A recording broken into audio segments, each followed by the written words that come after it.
ಅತಿ ದೊಡ್ಡ news network 18 ಜೊತೆಗೆ ಪ್ರಧಾನಿ ನರೇಂದ್ರ ಮೋದಿ ಅವರು ಮಾತನಾಡಿದ್ದಾರೆ. ಸಂದರ್ಶನದಲ್ಲಿ ಅನೇಕ ವಿಚಾರಗಳನ್ನು ಹೇಳಿಕೊಂಡಿದ್ದಾರೆ. ಈಗಾಗಲೇ ದೇಶದಲ್ಲಿ ಪಿತ್ರಾರ್ಜಿತ ಆಸ್ತಿ ಸಂಪತ್ತು ಹಂಚಿಕೆಯ ವಿಚಾರ ಬಹಳ ಜೋರಾಗಿ ಚರ್ಚೆಗೆ ಬರ್ತಾ ಇದೆ. ಪಿತ್ರಾರ್ಜಿತ ಆಸ್ತಿಯನ್ನು ವಶಪಡಿಸಿಕೊಳ್ಳುವ ಬಗ್ಗೆ ಚರ್ಚೆ ಶುರುವಾಗಿದೆ. ಇದು ಕಾಂಗ್ರೆಸ್ ಸಂಪ್ರದಾಯ ಹೊರತು ಬಿಜೆಪಿಯದ್ದಲ್ಲ ಅನ್ನೋದು ಪ್ರಧಾನಿ ಮೋದಿ ಮಾತು. सैम पिट्रोडा जी ने जो है इनहेरिटेंस टैक्स की बात की, जो हम लोगों की जमा पूंजी है, जब हम अपने लोग पूरा बचाते हैं अपने फैमिली के लिए, जब हम उसको अपने आने वाली जनरेशन को देंगे तो उस पर भी टैक्स लगेगा और ये टैक्स बहुत बड़ा टैक्स हो सकता है. तो क्या आप कहेंगे कि बीजेपी अगर आएगी तो इस टैक्स को कभी नहीं लागू करेगी?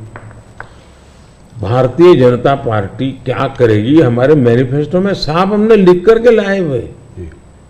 अब उन्होंने कहीं सगुफा छोड़ दिया तो मैं भी वो झंडा लेके घूमूंगा, ये सवाल आपके मन में कैसे आ जाता है? जी, भारतीय जनता पार्टी की विचारधारा साफ है जी. हम अपनी विचारधारा के आधार पर कार्यक्रमों को लेकर के, मैनिफेस्टो को लेकर के देश के सामने जाते हैं. कृपा करके ऐसे महाशयों के विचारों को हम पे मत थोपिए भाई. मोदी जी, राहुल गांधी ने एक बात और कही है. वो कहते हैं कि जब वो सरकार अगर उनकी आएगी तो वो एक नेशनल एक्सरे कराएंगे. इसी से जुड़ा सवाल है, इसीलिए मैं पूछना चाह रहा हूँ. एक नेशनल एक्सरे कराएंगे. बात सिर्फ कास्ट सेंसस की नहीं है जो कि वो करते आए हैं, उस पर भी मैं आपका मत जानना चाहूँगा. मगर बात वो कहते हैं इससे आगे है. बात कास्ट की नहीं, बात जस्टिस की है. और वो कहते हैं कि हम जो है एक सोशियो इकोनॉमिक सर्वे लाएंगे, एक इंस्टीट्यूशनल सर्वे लाएंगे और उसमें देखेंगे कि किसके पास किस जाति और किस उस वर्ग के पास क्या है, कितना धन है, कितनी इंस्टीट्यूशंस में भागीदारी है, और उसके बेसिस पर हम इस पूरे सिस्टम को रीडिस्ट्रीब्यूट करेंगे. इसको आप कैसे देखते हैं? सबसे पहले तो इस देश में जो लोग अपने आप को राजनीति के एक्सपर्ट मानते हैं,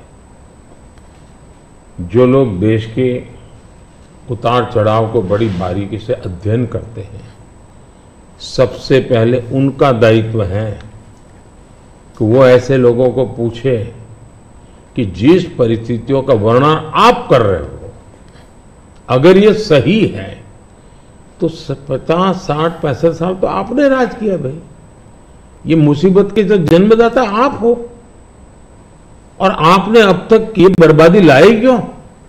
पहले उनका जवाब मांगो भाई. नंबर 1. नंबर 2, एक्सरे का मतलब क्या है जी? मतलब हर परिवार में जाना, घर घर छापा मारना. अगर किसी अनाज के डिब्बे में किसी महिला ने अपने गहने छपा के रखे हैं, उसको भी एक्सरे किया जाएगा. उनके गहने ले लिए जाएंगे, जमीनों का हिसाब किताब किया जाएगा और फिर उसको रिडिस्ट्रीब्यूट करेंगे. ये दुनिया में एक माओवादी विचार ने सब किया हुआ है. दुनिया बर्बाद हो चुकी है जी. ये पूरी तरह अर्बन नक्सल उस सोच का सीधा सीधा प्रगटीकरण है.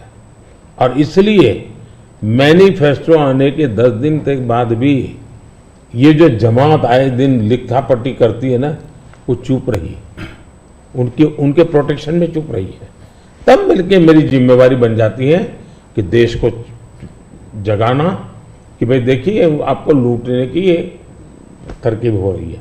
और दूसरा पार्ट है, डॉक्टर मनमोहन सिंह जी वगैरह उन्होंने हर बार कहा है कि भाई जो भी संपत्ति होगी इस पर पहला अधिकार किसका होगा. तो हिसाब किताब बहुत साफ है, वो क्या करना चाहते हैं. ಇನ್ನು ಕರ್ನಾಟಕ ಸರ್ಕಾರ ಕೊಡ್ತಾ ಇರುವಂತಹ 5 ಗ್ಯಾರಂಟಿಗಳ ಬಗ್ಗೆ ಕೂಡ ಪ್ರಧಾನಿ